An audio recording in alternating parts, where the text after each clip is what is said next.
prazer gigante estar começando hoje aqui mais um bate-papo, hoje um bate-papo especial. Estamos aí na linha de frente do combate ao Covid, e informação é essencial, informação de qualidade, e eu estou recebendo hoje um intelectual, que eu li no Facebook a última postagem dele, e fiquei assim com o olho aguçado, peguei a bibliografia que ele citou, corri para ler, sou dessas, viu, professor? E eu vou apresentar aqui, ler um pouco o mini currículo dele: professor Epitácio Macário, graduação em Pedagogia pela Universidade Estadual do Ceará, mestre em Educação pela Universidade Federal do Ceará e doutorado em Educação pela Universidade Federal do Ceará. Atualmente é professor adjunto da Universidade Estadual do Ceará na graduação em Serviço Social e no mestrado acadêmico em Serviço Social, Trabalho e Questão Social, o famoso MAS da UES, e é membro fundador do Centro de Estudo do Trabalho e Ontologia do Ser Social, o CETROS, que faz um dos eventos mais maravilhosos do ano aqui no Ceará, aqui em Fortaleza. Sempre vou assistir. Prazer gigante, professor, tê-lo aqui. Espero aí você dar o seu alô inicial. Bom, o prazer é todo meu. Muito bom dia, boa tarde ou boa noite, dependendo do horário que as pessoas vão assistir ao vídeo. O prazer é todo meu, poder colaborar naquilo que nos apetece, naquilo que somos cobrados como militantes, ativistas, como professor, como pesquisador dessa área. Professor, eu iniciei aqui já me referindo à sua postagem no Facebook e vi que é e fui buscar os clássicos até que o senhor aponta, e também um livro, um e-book que saiu agora com grandes autores, David Harvey, Mike Davis. Isso. E eu vi que tem uma similaridade na fala, né, que é de se esperar nesse momento. Eu vi, por exemplo, numa fala do David Harvey, dizendo que o coronavírus, do Mike Davis, desculpa, é a caixa de Pandora está aberta. E o nosso implacável sistema econômico está tornando tudo muito pior. Na sua fala do Facebook, vou só ler aqui um pedacinho, o senhor diz assim: o coronavírus é um fato capaz de causar estrondosos estragos nas vidas mestras do neoliberalismo e dos modos de vida que são submetidos às imensas massas do povo. E atinge em cheio, mais à frente, algumas crenças profundas que estão arregadas aí, professadas pelo ultra neoliberalismo. Queria que o senhor dissesse: eu sei que uma pandemia nessa escala, ela atinge a todos, mas ela atinge níveis diferentes a depender da classe social, isso é óbvio, até porque o grande grupo de profissionais que estão aí na linha de frente, as assistentes sociais são um desses grupos, são de mulheres que advêm da pobreza, então tem sim um recorte, e eu queria muito que o senhor falasse disso para a gente. Esse é um nexo da mais alta importância, Eri, para entender esse fenômeno como outros fenômenos relacionados a pandemias e a epidemias. É o nexo que diz o seguinte: ele é um fato da natureza, até aqui não há nenhuma comprovação de que tenha sido fabricado em laboratório pela mão humana, portanto, tudo indica, os estudos, as informações que temos, é que é um desenvolvimento do SARS-CoV-1, né, que foi descoberto já há bastante tempo atrás, e que agora veio numa forma desenvolvida, muito mais letal e com um nível de contaminação muito maior, muito mais forte. Então, é um fato da natureza, é verdade, mas que tem impactos na vida social, na vida econômica, na geopolítica mundial, e tem um impacto na sociedade seccionado conforme o segmento de classe das pessoas, né? Quando você vê um Roberto Justus, quando você vê um empresário desses como dono do restaurante Madeiro, outros como dono da Havan, convocando os trabalhadores a voltarem ao trabalho e desdenhando da capacidade letal dessa pandemia, é porque, de alguma forma, esses empresários poderão ter, inclusive talvez já tenham, uma UTI montada. Ele é devastador exatamente para aquelas camadas sociais que não têm acesso a leitos de UTI, porque o nível de exigência de tratamento intensivo é muito grande quando a doença se instaura, quando a Covid-19 se instala no organismo da pessoa, há um nível de exigência muito grande de tratamento intensivo. Então, muita gente das camadas populares ficaram de fora desse tratamento porque nem tem acesso. O que eu ia dizendo é que é um fato da natureza, o Covid-19, até aqui não tem comprovação de que tenha sido manipulado em laboratório, portanto, estamos aceitando, estamos trabalhando com a tese de que é um fato da natureza. E a pandemia causada pelo vírus, que é o SARS-CoV-2, ela, todavia, embora seja de origem biológico, natural, ela tem um impacto, ela tem um recorte de classe muito evidente nos seus impactos. Primeiramente, porque a forma de controle mais eficaz até aqui demonstrada é a do afastamento ou do isolamento social. É óbvio que o nível, a capacidade de isolamento das pessoas não é a mesma, dependendo do seu segmento de classe. A maior parte do povo, no Brasil, por exemplo, mora em aglomerados que reúne de 5 a 8 e até mais pessoas. São residências que não oferecem nenhuma condição de isolamento quando uma pessoa apresentar sintomas. E o mais grave é que grande parte dos que estão com vírus não desenvolvem sintomas. Então, eles ficam transmitindo naturalmente. Então, primeiro isso, tem um recorte de classe no elemento isolamento social. O segundo elemento do isolamento é que esses trabalhadores, eu digo lá na crônica, eles são forçados a pegarem conduções superlotadas a vida inteira. E agora continua do mesmo jeito, porque aqueles que têm que estar na linha de frente do mundo do trabalho, hoje no Brasil, estão indo para o trabalho com uma frota reduzida de ônibus e de vans, estão indo em conduções ainda superlotadas, né? Então, segundo isso. Terceiro, são pessoas que não poderão faltar ao trabalho. Se você pegar a rede de supermercados, por exemplo, se pegar além dos heróis e heroínas que estão na linha de frente, como os médicos, enfermeiros, assistentes sociais e outros profissionais que são de atividades essenciais na sociedade, você vai ter uma quantidade enorme de trabalhadores frequentando o trabalho, sem a prevenção necessária, né? E não tendo condições de fazer o isolamento, que só determinados segmentos de classe têm condições. Então, primeiro isso, o impacto, portanto, do coronavírus, que é um fato de natureza, ele é processado socialmente segundo o nível de desigualdade daquela sociedade, segundo o nível de condições sanitárias dos segmentos sociais daquela sociedade. Portanto, no Brasil, tem tudo favorável para que o vírus tenha um impacto muito maior, muito mais doloroso, do que em sociedades outras, como na Alemanha. Não dá para a gente olhar para o caso da Alemanha e querer achar que o impacto social vai ser o mesmo. Não é. Então, o primeiro elemento que a gente põe assenta na crônica é de que um fato da natureza está causando um impacto tanto na economia, como na geopolítica e como na sociedade,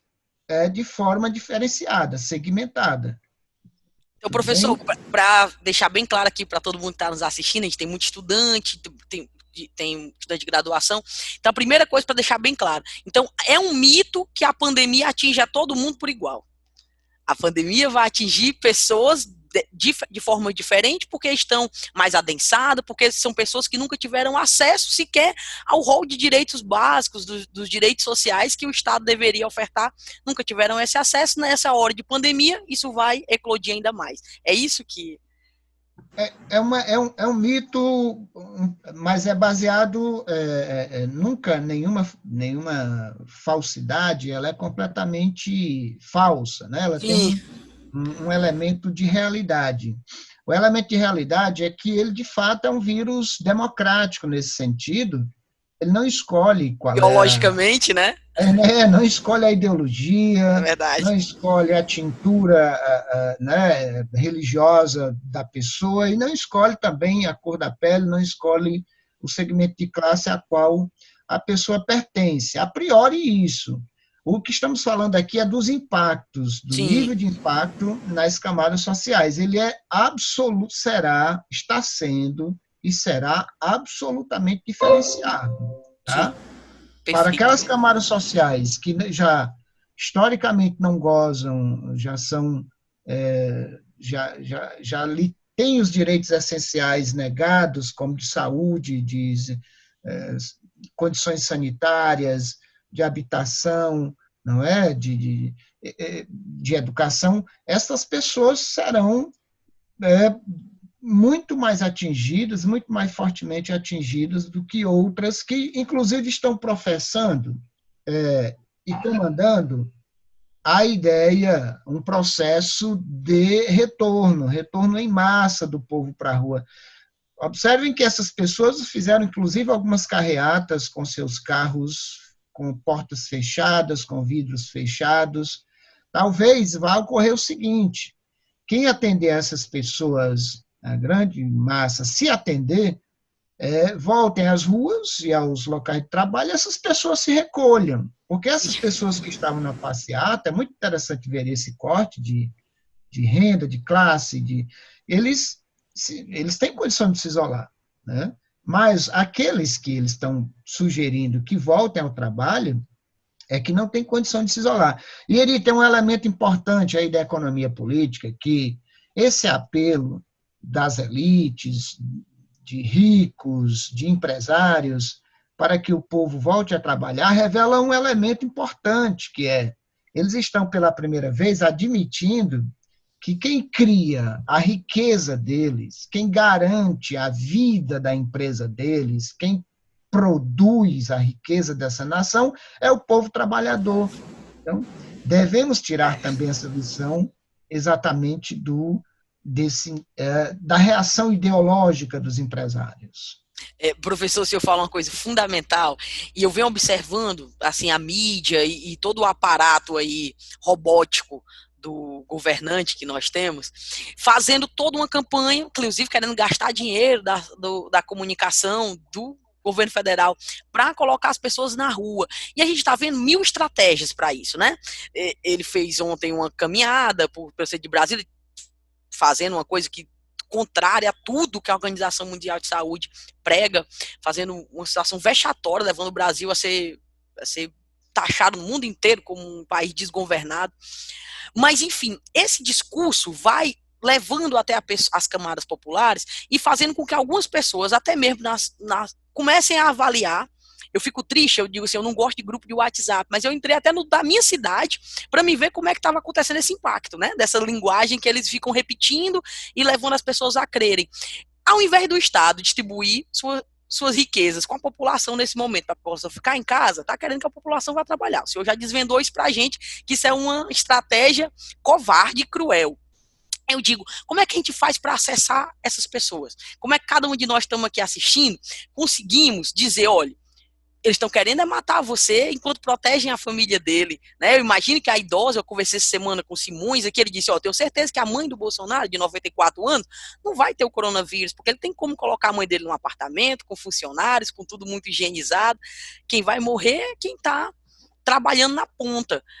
Como é que a gente faz? Eu lhe falo isso porque eu sei que o senhor, além de ter uma escrita teórica maravilhosa, consegue traduzir isso em palavras também e usa instrumentos como o Facebook para isso. Como é que a gente consegue chegar nas pessoas e dizer, ó, essa estratégia é uma estratégia maledicente, malvada, que quer matar os nossos familiares?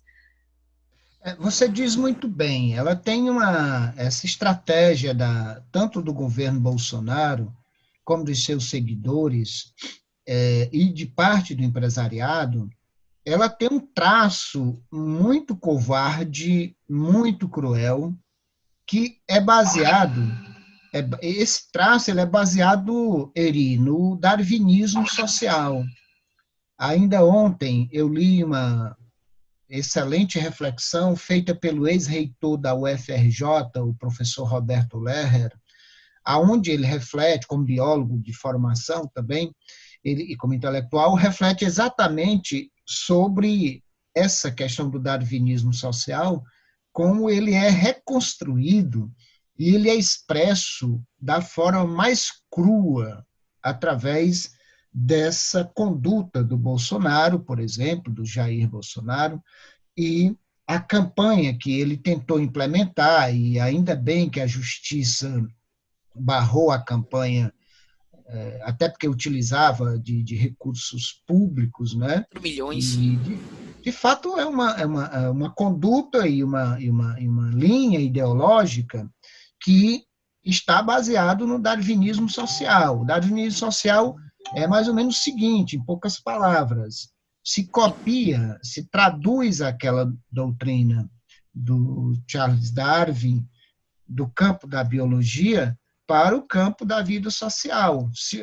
A lei principal da descoberta por Darwin é de que há uma seleção natural na evolução das espécies, aquelas menos capazes, que têm digamos assim, que tem uma arquitetônica biológica mais frágil, ela perece, ela desaparece, enquanto aquelas espécies mais fortes conseguem se manter e se purificam.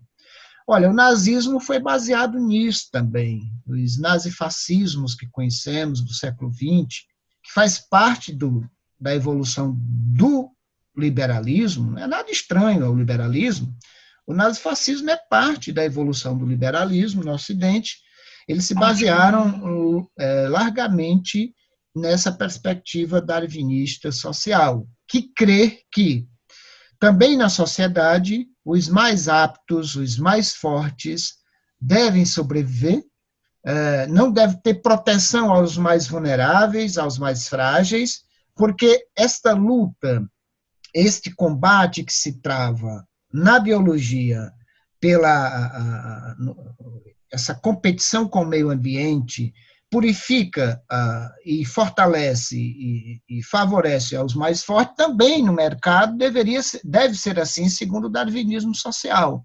O mercado seria esse lugar aonde os agentes, os sujeitos, as empresas, os indivíduos se enfrentam, e aí os que forem mais frágeis, de fato, têm que perecer. Quando Paulo Guedes, quando Bolsonaro, e aí uma parcela do empresariado diz que, para salvar a economia, vale a pena perder de 5 a 7 mil vidas no país, até porque são vidas de velhinhos. Veja o frio cálculo econômico. Por trás desse frio cálculo econômico está o darwinismo social, que deu base e que dá base às condutas nazifascistas na sociedade. Agora, veja, como é que se acessam as pessoas para se explicar isto? Primeiro, através disso que você está fazendo aqui, que nós estamos fazendo. É um momento muito denso da conjuntura nacional, Eri. Não é só agora. Eu diria que desde 2013, nós vivenciamos no Brasil momentos bastante densos da conjuntura, de muito confronto, e esse confronto vai se aprofundar com essa nova crise, agora causada pelo coronavírus. Então, nós temos uma situação que retornamos aos primórdios do século XX no Brasil, quando estourou. Em 1904 foi a pandemia não estou lembrado, mas em 1918 foi a gripe espanhola. Eu me lembro bem da história aqui já da meningite, o surto de meningite nos anos 70, em que a ditadura militar proibiu a divulgação. Sim. Os médicos da USP descobriram 3 anos antes, avisaram, e não foi tomada providência. Em todos esses momentos, Eri, a cólera Brasil, aqui no Ceará, né? No período de seca.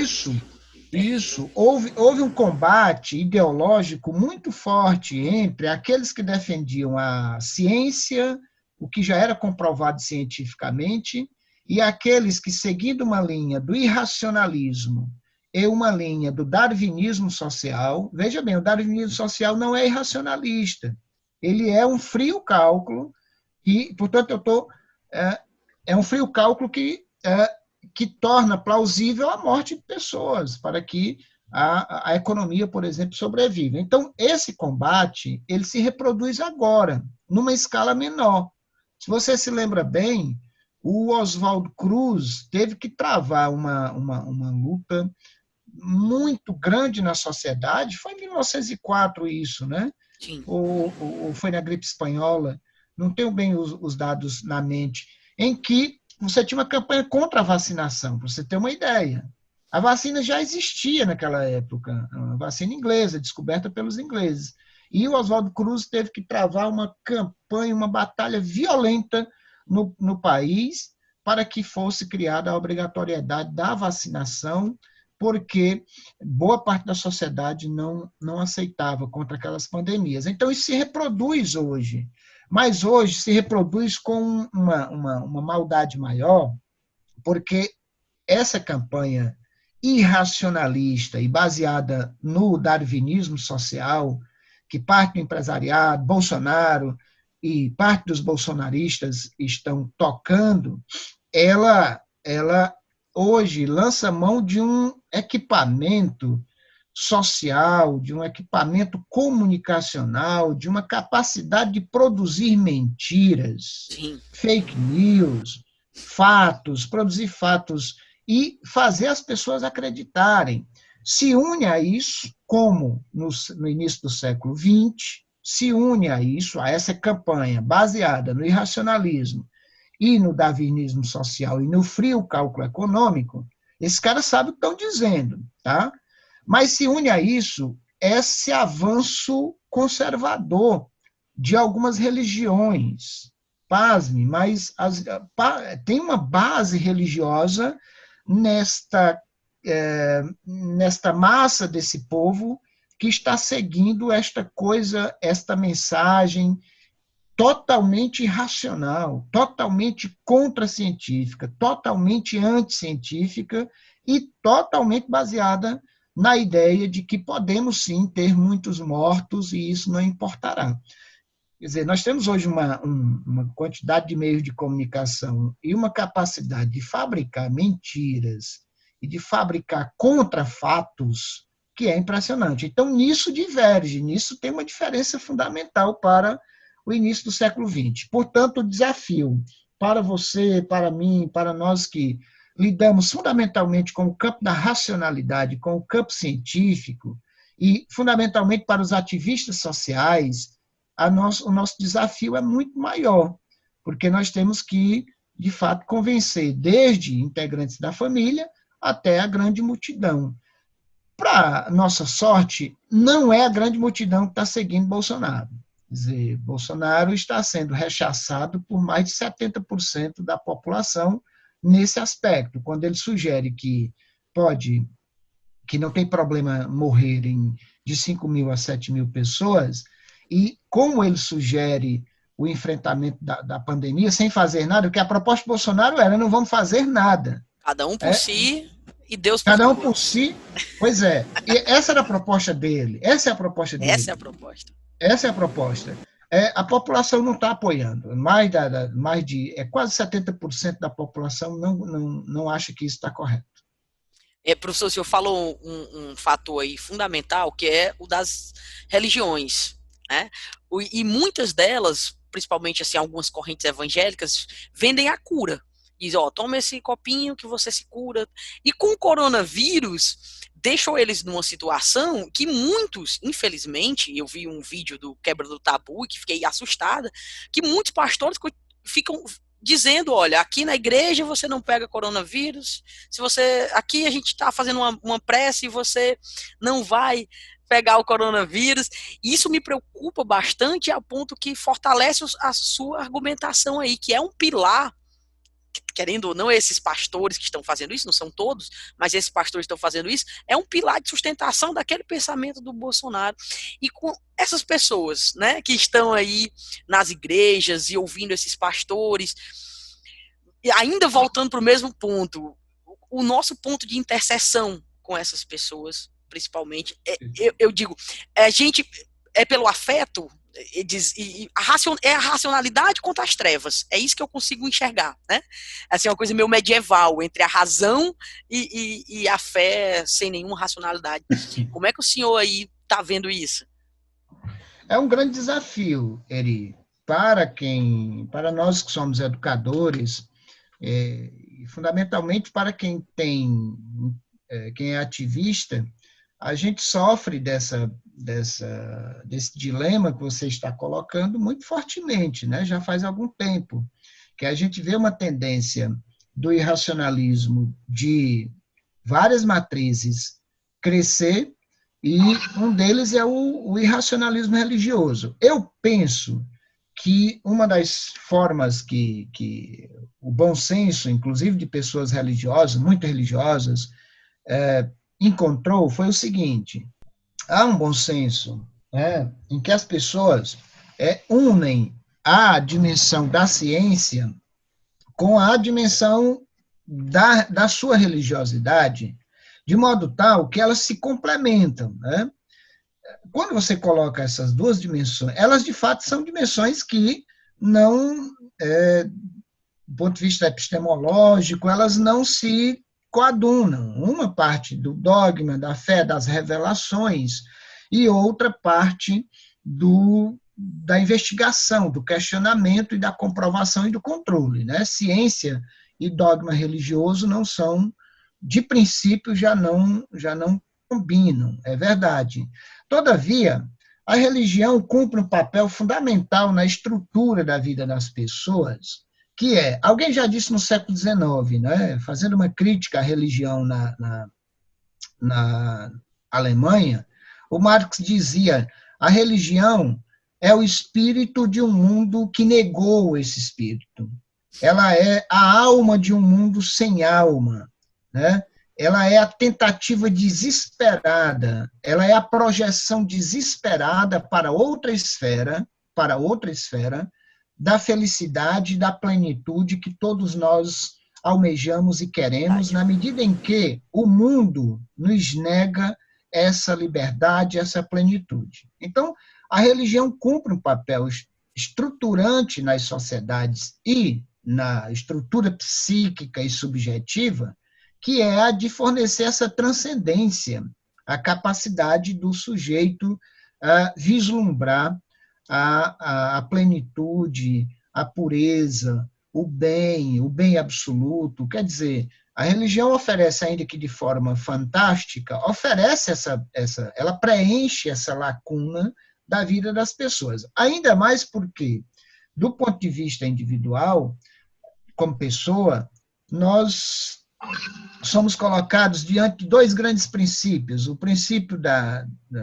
do início e o princípio do fim, da finitude. O princípio da finitude é um dos que mais aflige a todos nós. Nesse dado momento, nós estamos com um dos problemas graves da sociedade brasileira, que é lidando com essa pandemia, em que certamente teremos que ver, assistir em cada família, em muitas famílias, a ausência, a morte de alguém. Nós vamos ver isso nos próximos meses, né? Sem rituais de fé, né? E muitas vezes, claro, do falecimento, isso vai impactar.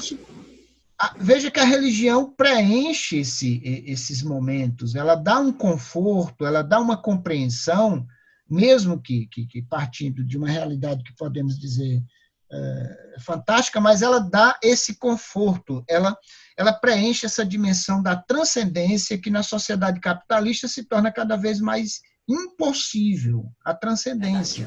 E a gente vai sendo reduzido a um número.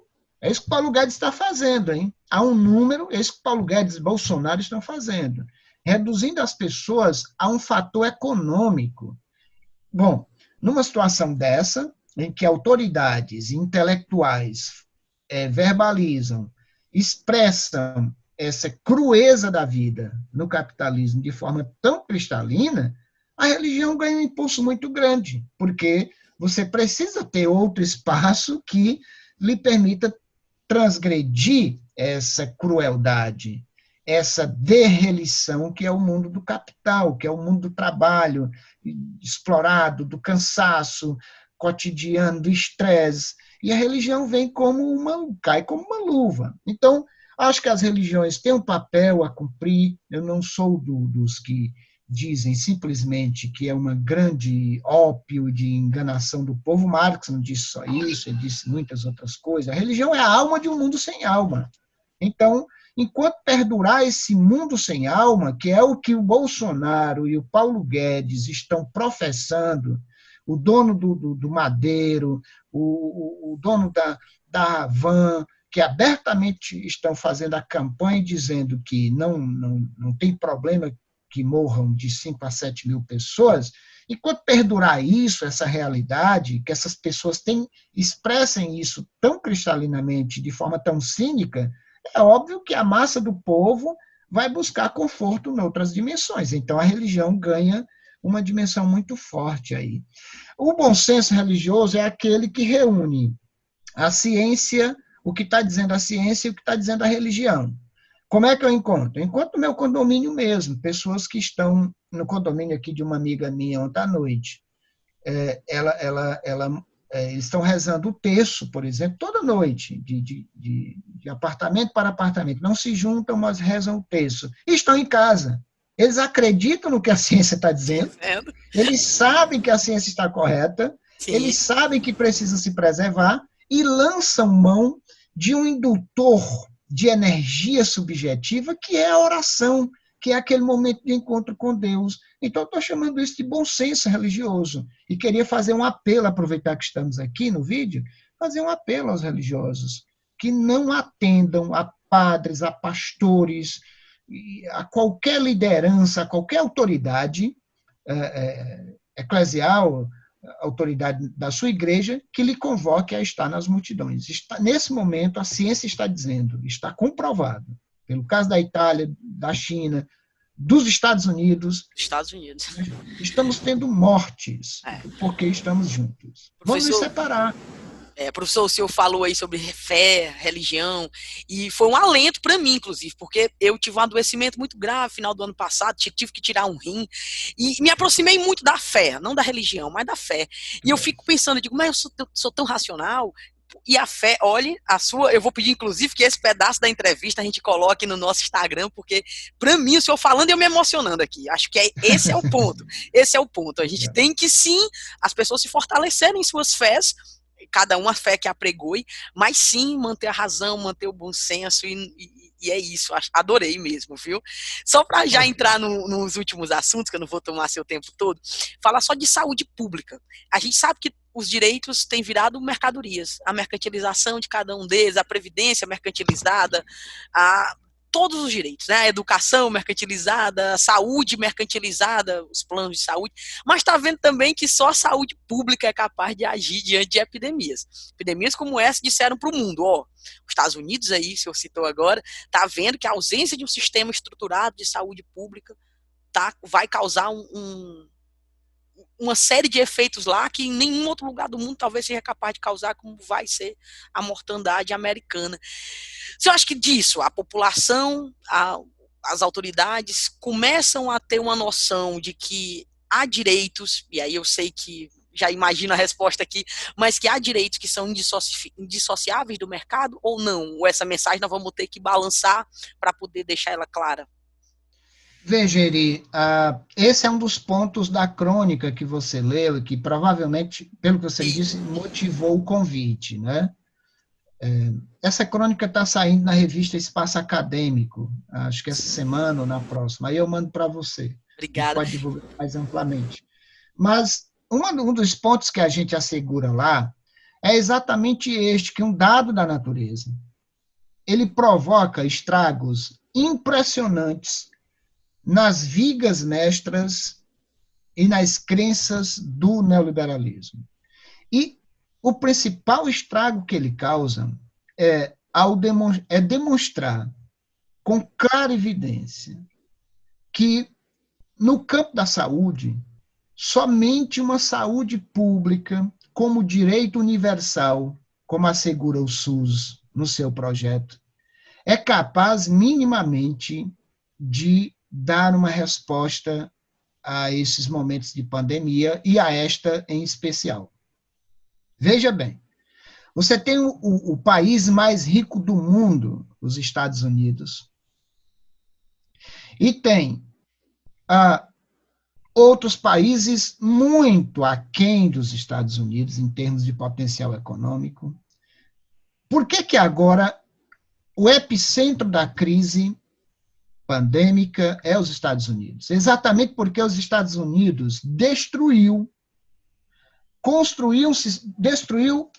as tentativas de construção de um sistema público de saúde e construiu um sistema absolutamente privado, baseado no que eles chamam lá de seguro-saúde, que todo indivíduo paga, de todas as classes. É tanto que semana passada morreu um jovem lá, um adolescente com Covid, porque ele não está contemplado e o hospital demorou a resolver a questão burocrática para poder atendê-lo, porque ele não tinha seguro-saúde. Foi o tempo do jovem, do adolescente, morrer sem atendimento. Então, os Estados Unidos vão dar amostra para o mundo de que a privatização dos bens sociais, e essa é uma pilastra do neoliberalismo, é um crime de lesa humanidade.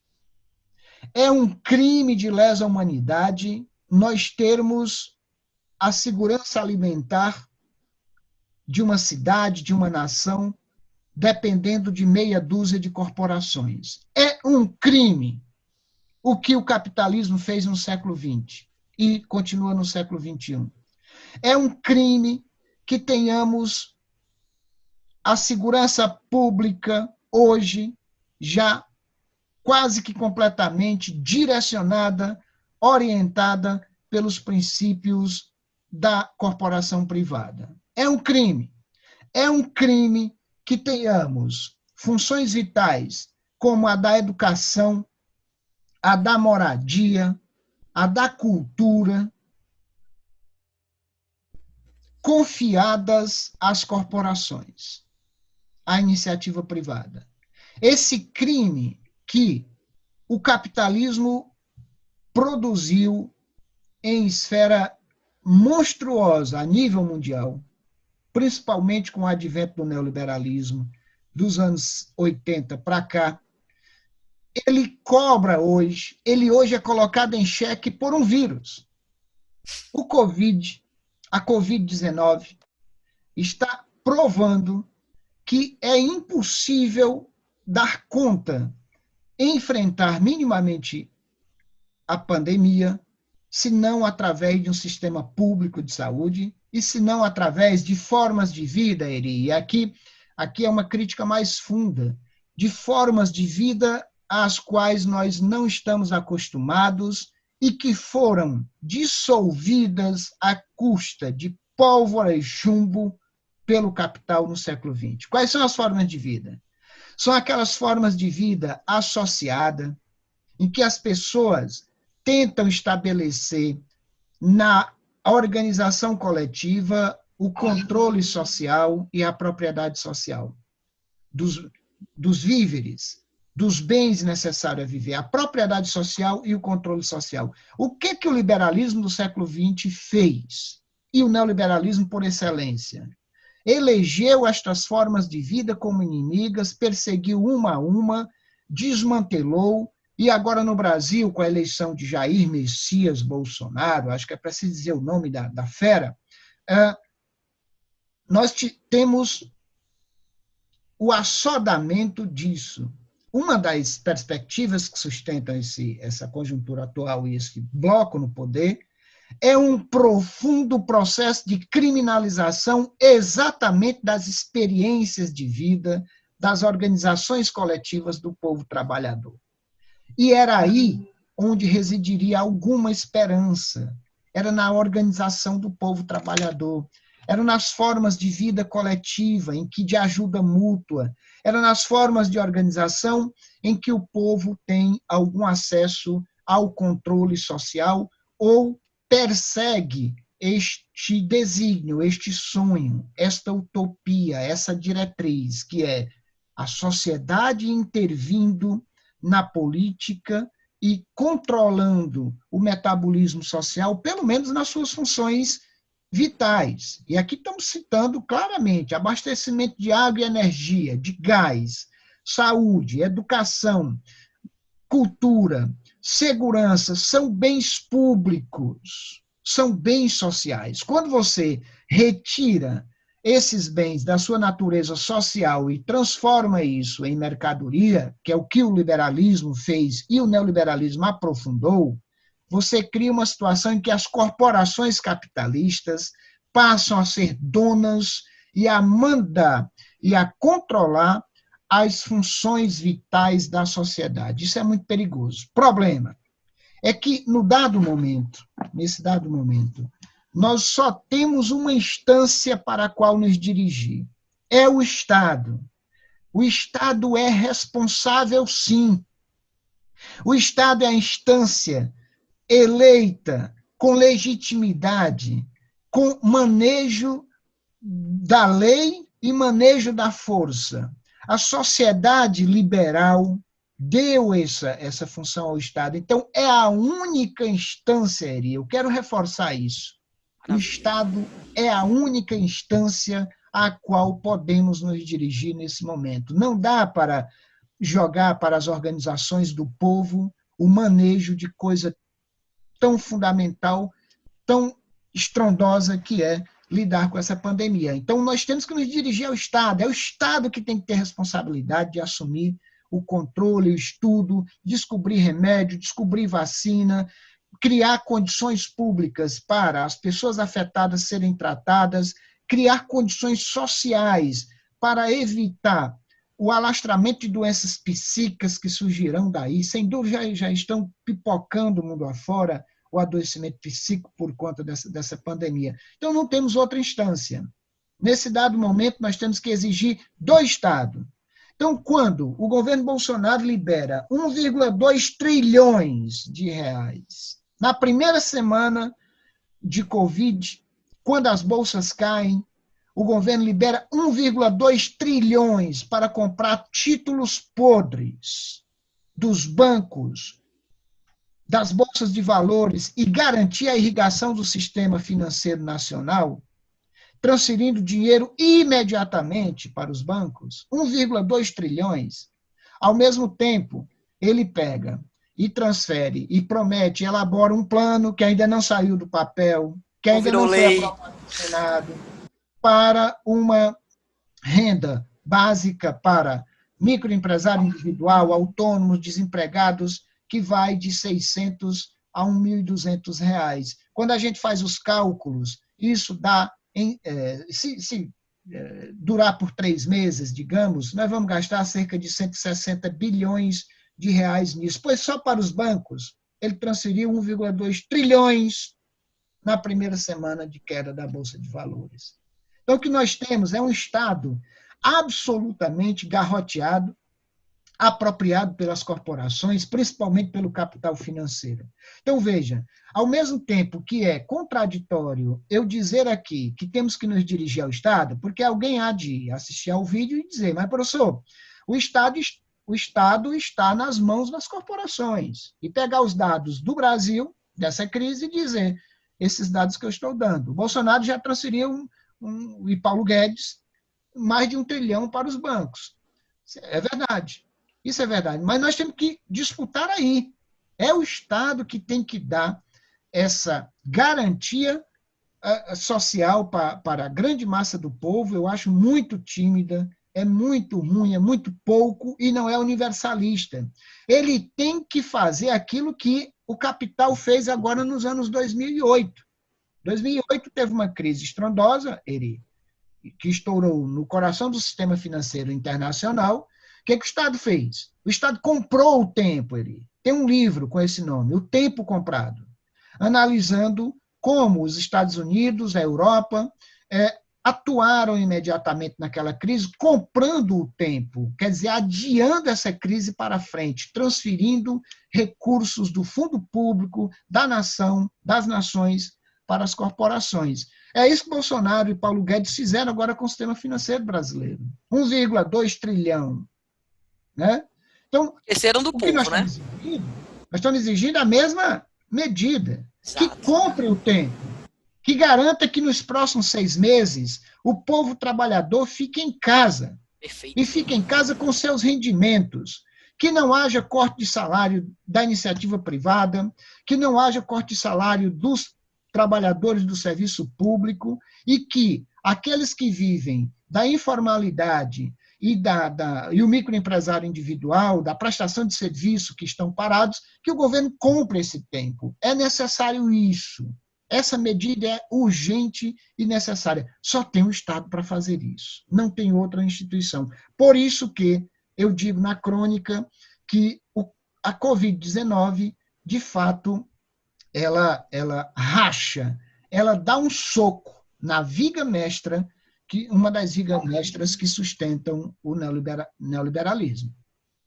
Só para acrescentar um dado a mais aqui, mais do lado jurídico, o Bolsonaro é tão cruel, professor, que o Congresso Nacional aprova que deve ter um valor aí de R$600 de renda mínima, ele vai ao STF contra o teto do critério de renda do BPC, que é um quarto, vai passar para meio salário mínimo. Ele foi no STF, na calada da noite, foi ao STF para tentar destruir o que o Congresso tinha feito e, novamente, não apoiar a população pobre. Com a microempresa, ele não fez nada até agora. Fez para pequena e média empresa. Ou seja, para alguém ter acesso ao que ele vai fazer, tem que ganhar pelo menos de rendimento a empresa 30 mil por mês.